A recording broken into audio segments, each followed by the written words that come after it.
தேவையில்லாத வயசில் தேவையில்லாத விஷயத்த பண்ணால் இப்படி தான் பிரச்சனையாகும்.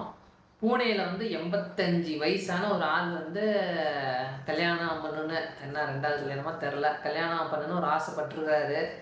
அது மாதிரி பத்திரிக்கையில் வந்து இந்த கல்யாணத்துக்கு அந்த மேட்ரிமோனி விளம்பரம்லாம் வந்திருக்கு. இவரு வந்து அந்த நம்பருக்கு வந்து ஃபோன் பண்ணியிருக்காரு. ஃபோன் பண்ணி அவங்களும் ஃபோன் எடுத்திருக்காங்க. ஸோ நீங்கள் ஃபஸ்ட்டு ரெஜிஸ்டர் பண்ணுன்னு சொல்லி கொஞ்சம் அமௌண்ட் வாங்கியிருக்காங்க. இவரும் வந்து கொடுத்துருக்குறாரு.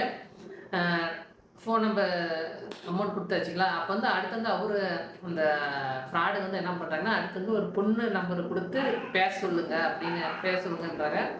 இவரும் ஃபோன் பண்ணி பேசுகிறாங்க. அந்த பொண்ணு வந்து பேசுது. ஸோ 2 பேரும் பேசிகிட்டே இருக்கிறாங்க. அந்த பொண்ணு வந்து ஃப்ராடு தான். இப்போ வந்து அந்த பொண்ணு பேசிகிட்டே இருக்கிறாங்களா, 2 மாதம் இப்படியே எல்லாம் பேசிகிட்டு இருக்கிறாங்க. அந்த பொண்ணு வந்து பேச பேச அந்த ஆள் மேலாம் ஆசையை தூண்டி விட்டு 11 லட்ச ரூபா கிட்ட வந்து அந்த ஆள்கிட்ட வந்து இந்த பொண்ணு வந்து வாங்கியிருக்காங்க.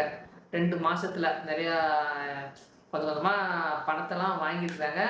வாங்கினோட்டி இவரும் 11 லட்சம், பொண்ணு ஆசையில் 11 லட்சம் வரைக்கும் ஒவ்வொரு பேங்க் அக்கௌண்ட், பொண்ணு சொல்கிற பேங்க் அக்கௌண்ட்டுக்கெல்லாம் இவரும் மாற்றி விட்டுருக்காரு. அப்புறமேட்டு ஆனால் எப்பயுமே இந்த கல்யாணம் பற்றி பேசும்போது வந்து பொண்ணு வந்து வேணாம் வேணாம்னு தான் சொல்லியிருக்கு. இப்போ வந்து அவர் வந்து கொஞ்சம் காலம் புரிஞ்சுக்கிட்டாரு. 11 லட்சத்தை இழந்ததுக்கப்புறம் புரிஞ்சுக்கிட்டாரு. அப்புறமேட்டு இந்த போலீஸில் வந்து கம்ப்ளைண்ட் கொடுத்துருக்காங்க. இப்போ வந்து போலீஸ் வந்து விசாரிச்சுட்டு இருக்காங்க. ஸோ வந்து என்ன தெரியுதுன்னா, ஆசை, பேராசை பெரிய ஆபத்து தான்.